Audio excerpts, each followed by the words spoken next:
안녕하세요. 인트메이션.kr C 강희입니다. 제 옆에 강사 김수땡 군이 나와 있습니다. 그리고 그 옆에 게스트 스카이정 나와 있습니다. 안녕하세요. 오늘은 C라는 프로그래밍 언어에 있어서 함수 다음으로 중요한 거의 양대 산맥이라고 할 수 있는 변수의 적용 범위에 대해서 설명을 드릴까 합니다. 다 수로 끝나네. 그런 애드립은 옳지 않은데 호스트가 오늘 좀 상태가 좋지가 않네요. 지금 여러분은 예제 코드를 보고 계신데 이 프로그램의 목적은 뭐냐면 여러분이 이번에는 인풋을 줄 수가 있습니다. 어떤 인풋을 주면은 여러분이 입력으로 준 숫자를 출력을 하고 총 3번의 입력을 받게 되어 있는데 그 3번 동안 들어온 숫자들의 총합을 구하는 그런 프로그램을 한번 만들어 봤습니다. 한번 실행해봐도 돼요? 네, 한번 먼저 오늘은 설명을 드리기 전에 한번 실행을 해보고 어떻게 동작을 하는지 보여드리겠습니다. 먼저 또 컴파일을 하고 그 다음에 만들어진 이 프로그램을 실행을 해보겠습니다. 실행을 하면 이전까지의 화면과는 좀 다른 양상을 보이는데 이 깜빡깜빡이고 있는 게 어떤 의미냐면 여러분의 인풋을 기다리고 있습니다. 행 걸린 거 아니야 이거? 오늘 굉장히 호스트의 상태가 좋지 않은데 이거 지금. 예, 뭐 여러가지 양상으로 저럴 수 있는데 오늘 제가 의도한 거는 인풋을 받도록 되어 있고요. 밖에서는 애가 엄청나게 울어대네요. 먼저 인풋을 3개를 받게 해놨습니다. 자, 인풋을 주고 엔터를 치면 당신이 입력한 숫자가 1이다 라고 되십니다. 그런데 또 깜빡이고 있네요. 총 3번이기 때문에 나머지를 또 입력을 해보겠습니다. 이번에는 2를 입력을 하네요. 이번에는 3을 입력을 해보겠습니다. 그러면 마지막까지 입력한 숫자 3을 출력을 하고 여러분이 인풋으로 준 3개의 숫자의 총합을 출력하는 게 오늘 작성한 예제 프로그램의 주 활동 목적입니다. 그러면 하나씩 또 설명을 드리겠습니다. 저번에 말씀드렸다시피 프로그램이 시작 메인으로 들어오게 되고요. 제가 여기에 몇 번을 수행할지 그 숫자를 담을 변수인 카운트와 이 num이라는 거를 선언을 해놨는데 이 num이 어떻게 쓰이는지는 오늘 새로 소개해드릴 scanf 함수를 설명을 드릴 때 다시 말씀을 드리겠습니다. 질문이 있습니다. 네. 변수라고 했는데 네. 변수의 정의부터 좀 해주시면 안 될까요? 변수랑 그냥 수랑 뭐가 다른가요? 변수는 한자어 그대로인데요. 값이 바뀌는 그런 애들을 변수라고 합니다. 가령 여기 뭐 이렇게 0이라고 써놨잖아요. 이 0 값은 죽어도 바뀔 수가 없는 거잖아요. 여기 뒤에 있는 이 3도 죽어도 값이 바뀌지 않는 거고. 그래서 이 값이 바뀌지 않는 애들을 상수라고 하고, 여기 보시면 이 카운트라는 변수는 초기 값은 0이에요. 그런데 이 루프가 돌 때마다 계속 카운트 값은 일씩 증가를 하면서 값이 바뀌잖아요. 변할 수 있는 값이군요. 네. 아주 기초적인 질문을 하는 호스트인데 오늘 상태가 좋지 않습니다. 한번 양해 부탁드리고요.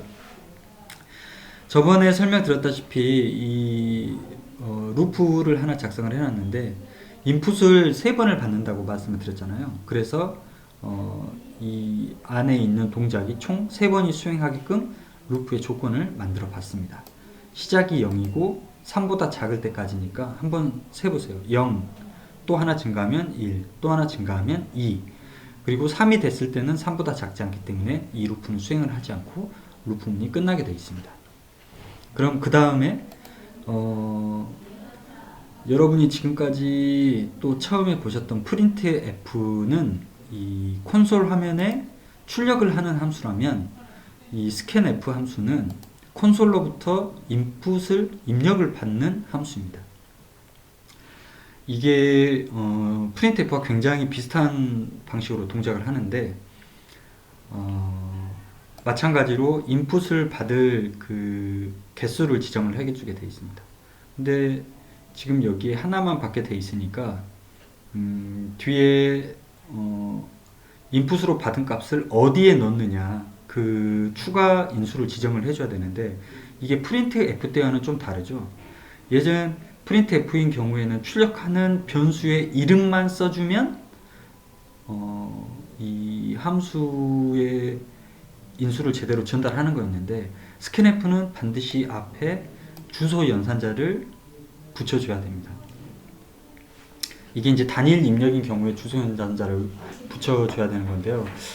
이 스캔F에 왜 주소 연산자를 붙여줘야 되는지에 대해서는 조금 스캔F의 동작 원리를 알아야 되기 때문에 차후에 스캔F로 다른 값들을 받을 때 어떤 식으로 저 주소 연산자를 쓰고 넣고 혹은 안 썼을 때 어떤 오동작을 하는지 혹시 설명할 기회가 있으면 설명을 드리겠는데 지금 이 저희가 초기 목표로 했던 C의 아주 초보자들 입장에서는 여기에 주소 연산자를 반드시 써줘야 한다. 거기까지만 설명을 하고 넘어가겠습니다. 그러면 이렇게 표현을 하면 이 num이라는 변수에 인풋으로 들어온 값을 집어넣는다가 됩니다.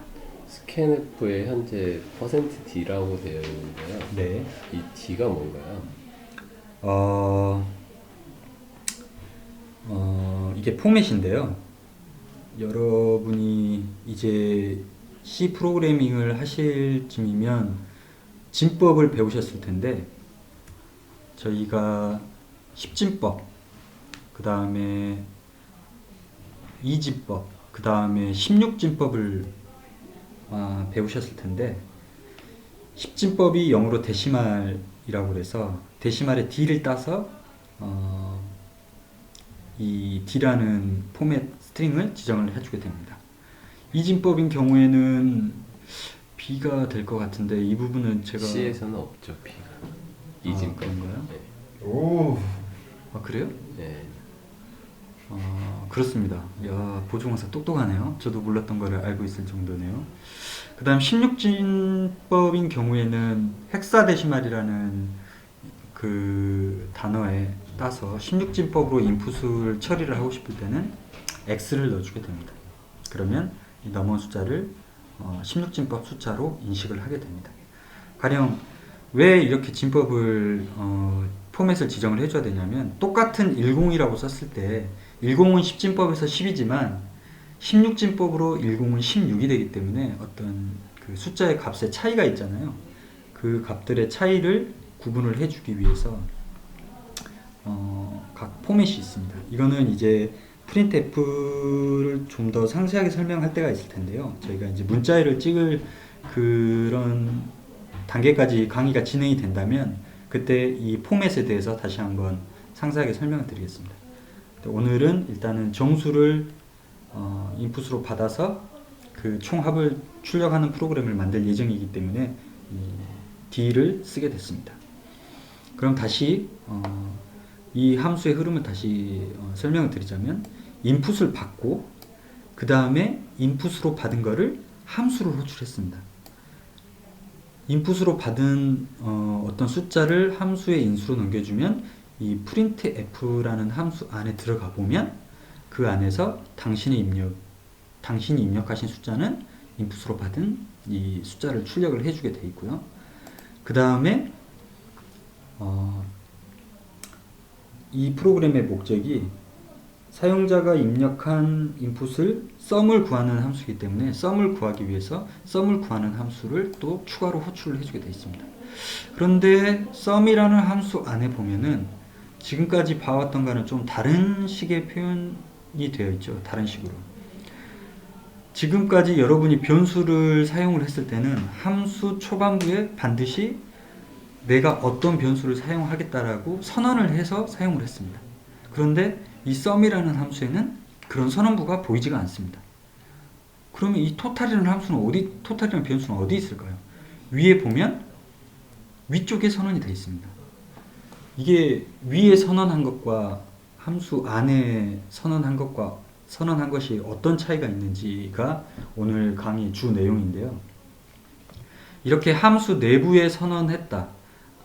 이걸 지역 변수라고 합니다. 영어로는 로컬 변수라고 하는데요. 그 다음에 함수 밖에 선언된 변수를 전역 변수라고 하고 영어로는 글로벌 변수라고 합니다. 그러면 이게 이제 어떤 차이가 있는지 아주 쉽게 설명을 드리겠습니다. 함수 내부에 선언한 변수는 이 변수가 살아있는 범위가 이 함수 내부입니다. 그리고 이 변수를 쓸 수 있는 거는 이 함수 내부에서밖에 사용을 할 수가 없습니다. 다른 데서는 절대 쓸 수가 없습니다. 가령 여기에 스카이 정이라는 변수를 선언을 했다. 그러면 이 스카이 정은 이 메인 함수 안에서만 사용을 할 수가 있습니다.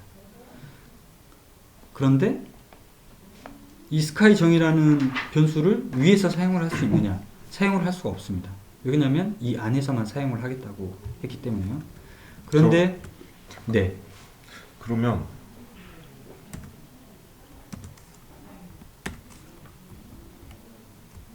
요렇게 되면 예, 이건 이제 C 구문의 그 변수의 라이프 타임이라고 하는데요. 여러분이 함수를 만들 때 이 브레이스를 써서 감싸잖아요.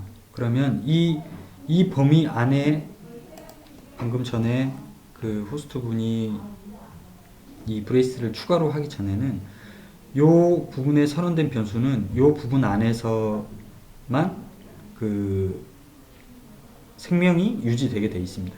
그런데 방금처럼 이렇게 감싸버리면 이건 어떻게 될까요? 요 변수는 요 브레이스 안에서만 살아있게 됩니다. 그러면 이 밑에 부분에서는 무슨 일이 생기냐면은 컴파일 에러가 발생하게 됩니다. 왜 컴파일 에러가 발생되냐면 count라는 변수와 num이라는 변수를 분명히 여기 안에서 사용을 하게끔 프로그램을 짰는데 선언이 되어 있지가 않잖아요. 여기에서 이미 라이프 타임이 끊겨버렸기 때문에 여기에서는 count와 num이라는 변수가 존재하지 않는 거죠. 그래서 컴파일 에러가 발생합니다. 그렇군요. 한번 보여드리겠습니다.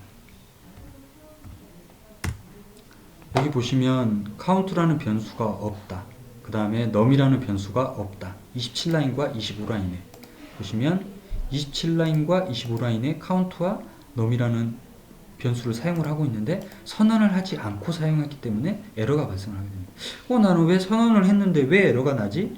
이렇게 의문을 가지시겠죠. 아까 말씀드렸던 것처럼 변수의 생명력은 이 최초 선언한 브레이스 이 범위 내에서만 유효하게 되기 때문입니다. 그래서 여기에서는 이 브레이스 시작을 할 때 선언을 했고 이 브레이스가 닫혀버렸기 때문에 더 이상 이 변수는 유효하지 않게 됩니다. 강사님, 그러면 지금 같은 맥락으로 네. num이란 걸 한번 더블 클릭을 해보면 네. 지금 표시되는 것처럼 여러 군데에서 동일한 이름을 사용하고 있는데 그게 이것도 이제 설명이 가능할 것 같은데. 네. 여기에서는 이 여기 지금 마우스 커서가 가리키고 있는 이 num은 선언을 한 거고요. 이 위쪽에 있는 num은 선언은 아니고 인수로 들어온 녀석을 쓰고 있는 건데 제가 예제를 조금 헷갈리게 짰군요. 그러면 아니 네. 바꾸지 마시고 네. 충분히 이 가로 안에 생명력이 한정되어 있기 때문에 이 프린트 인풋 num의 함수에 정의되어 있는 int num도 똑같이 이제 로컬 변수로 돼서 중복이 되더라도 충돌이 안 날 것 같은데. 이거는 보여드리겠습니다. 다시 원상태로 복구를 하고 가령 지금 보조강사께서 질문하신 거는 이런 경우에는 어떻게 되느냐를 질문하신 것 같은데 아니요? 이건 어떻게 돼? 여기 보시면 에러가 나죠. 왜 이게 에러가 나냐면 됐다. 지금 수준에서 말씀드릴 수 있는 거는 얘도 비슷하게 로컬이라고 보시면 됩니다. 그런데 여기에 로컬로 int num을 썼는데 밑에 동일한 이름을 또 선언을 했잖아요. 이게 이제 문제가 되는 겁니다. C 문법의 이제 기본인데 동일한 변수를 선언을 두 개를 할 수는 없어요. 변수의 이름은 굉장히 고유성을 갖기 때문에 동일한 이름을 가질 수가 없습니다. 그런데 여기에 num이라는 변수를 쓴다고 해놓고 그럼 여기 이 부분에서 문제가 되는 건데 자 num을 출력을 하기로 했어요.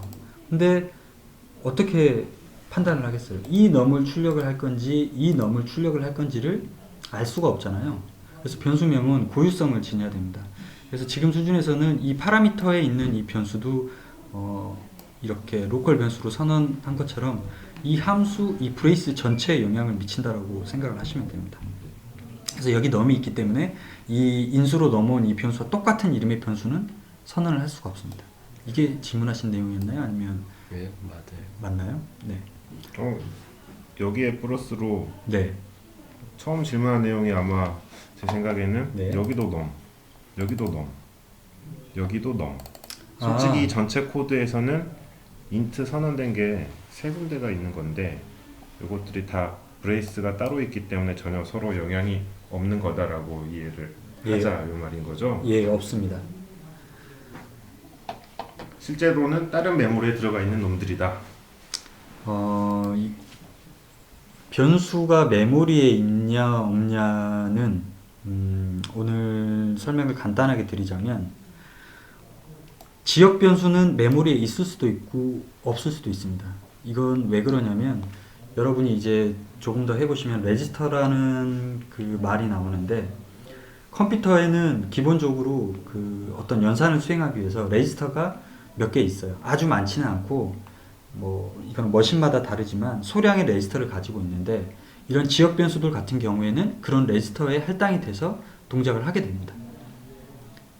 그런데 이 변수를 여러분이 엄청나게 선언했어요. num1, num2, num3, num100까지 선언을 했으면 아주 간단하게 생각을 해보면 이 머신이 가지고 있는 레지스터에 각각 하나씩 할당을 해줄 수가 없고 어떤 놈은 그 레지스터를 못 받을 수도 있잖아요. 이럴 경우에는 레지스터 항상 컴퓨터는 레지스터를 가지고 동작을 하는데 그 레지스터의 자리가 비어있지 않다. 그러면 원래 있던 값을 메모리에 잠시 저장해 놓고 그 동작을 수행할 때만 그 해당 변수에 그 레지스터를 할당을 해주고 동작이 끝난 다음에 다시 필요한 값이 있으면 메모리에 빼오고 이 스택과 좀 연관돼서 동작하는 부분이 있는데 거기에 그 개념은 조금 복잡하기 때문에 나중에 시간이 되면 한번 주제를 다뤄보겠습니다. 네. 일단은 오늘 강의의 그 가장 핵심은 지역 변수와 전역 변수의 그 유효 범위를 설명을 할 거기 때문에 그럼 다시 처음에 제가 드렸던 말씀처럼 이 브레이스 안에 함수의 브레이스 안에 선언된 얘네들은 지역 변수다. 지역 변수의 유효 범위는 브레이스가 끝나는 그 범위 안에 다 유효합니다. 그런데 여기에도 num이 있고 그 다음에 여기에도 num이 있고 여기에도 num이 있는데 이거는 문제가 되지 않느냐. 이 브레이스가 끝나면 얘네가 끝나기 때문에 여기서 다시 num이 선언이 되면 사용을 해도 상관이 없습니다.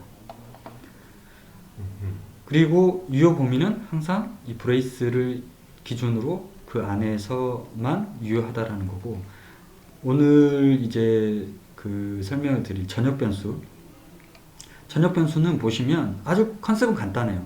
함수 밖에 있잖아요. 함수 밖에 있기 때문에 이 전역 변수는 이 파일 전체에 살아 움직이는 변수가 됩니다. 그래서 굳이 이 sum이라는 함수 내부에서 이 변수를 선언하지 않았지만 위에서 선언을 했기 때문에 사용이 가능합니다. 그리고 이 전역 변수의 특징은 뭐냐면 프로그램이 끝나기 전까지 그 값이 계속 살아 있습니다. 보시면 이 sum이 끝나면 이 num이라는 값은 날아가 버리는데요. 여기 인풋으로 들어온 이 아규먼트의 값은 이 sum이라는 함수가 들어와서 수행을 종료하고 나가면 날아가 버립니다. 얘는 이제 이 세상에 없는 값이 돼 버리는데 토탈이란 값은 전역 변수이기 때문에 값이 계속 살아있어요. 그래서 이 함수가 끝나더라도 이 토탈이라는 전역 변수의 값은 계속 유지가 되는 거죠. 아시겠죠? 네. 그러면 여기 보시면 자 프린트 num이라는 값이 넘어오면은 이 num을 줬으면 이 num은 이 프린트 인풋 num을 하고 나서는 이 num이 날아가 버려요. 근데 sum이라는 함수를 수행을 해도 토탈은 계속 살아있게 됩니다. 그래서 이제 이 프로그램의 최초 목적인 인풋을 계속 더한 값을 유지할 수가 있는 거죠. 전역 변수는 이처럼 함수가 수행 종료되더라도 어떤 값을 계속 유지하고자 할 때 이렇게 전역 변수를 사용을 하게 됩니다.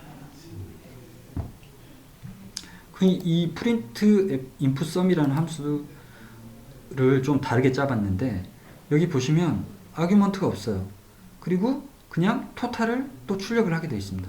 이 함수 어디에도 아규먼트로도 어떤 변수가 넘어오지 않았고 그 다음에 이 함수에서 쓸 지역 변수를 선언하지 않았는데도 이 표현식이 에러가 발생하지 않는 이유는 토탈이라는 변수가 전역 변수이기 때문에 문제가 발생하지 않습니다. 그리고 전역 변수는 모든 전역 변수가 다 메모리에 있습니다. 메모리에 있기 때문에 이 프로그램이 끝나기 전까지는 항상 어떤 값을 유지를 하게 되어 있습니다. 그런데 이제 전역 변수도 항상 남아있느냐 그런 건 아니고요. 프로그램이 시작할 때 이 프로그램이 종료되기 전까지 그 값이 남아있고 프로그램이 수행이 종료가 되면은 이 전역 변수의 값은 날아가게 됩니다. 그리고 다시 프로그램이 수행을 하면은 그 새로운 메모리 공간을 할당받아서 거기에 계속해서 어떤 값을 뭐 바꾸거나 거기에 어떤 값을 저장하거나 그럴 수가 있습니다. 네. 네. 뭐 또 변수가 전역 변수와 지역 변수로 돼 있나요? 사실은 한 가지가 더 있는데요. 스태틱이라는 타입의 변수가 있는데 이 스태틱의 변수는 그 한정 범위가 굉장히 좀 독특합니다. 함수 그 전역과 지역이 약간 짬뽕된 변수인데 전역 쪽에 조금 더 가까운데요. 그건 나중에 스태틱 변수를 사용을 해서 어떤 예제를 만들 때 그때 다시 설명을 드리겠습니다. 오늘 강의의 주제는 이 전역과 지역이 지역 변수가 어느 범위 안에서 동작을 하는지 그 유효성을 설명을 드리고자 하는 거였기 때문에 스태틱 변수 같은 경우에는 차후에 다시 설명을 드리겠습니다. 한 가지 더 말씀을 드리자면 전역 변수는 아까 말씀드렸다시피 프로그램이 살아있는 동안에 계속 유효값이라고 했잖아요. 그러면 지금 이 제가 만든 프로그램 같은 경우에는 test.c라는 파일 하나로 프로그램을 짰지만 여러분께서 나중에 거대한 프로그램을 짜실 경우 조금만 더 복잡해진 프로그램을 짤 경우에 파일이 여러 개가 될 수 있는데 파일 간에 변수를 참조를 할 수가 있습니다. 그러니까 A라는 파일에 토탈이라는 전역 변수를 선언을 했으면 B라는 파일에서도 저 토탈이라는 변수를 사용을 할 수가 있습니다. 그 사용법에 대해서는 나중에 헤더 파일이나 아니면 익스턴이라는 그 키워드를 설명을 드릴 때 다시 설명을 드리겠습니다. 오늘은 변수의 종류, 지역과 전역 변수에 대해서 설명을 드렸습니다. 이상입니다. 감사합니다.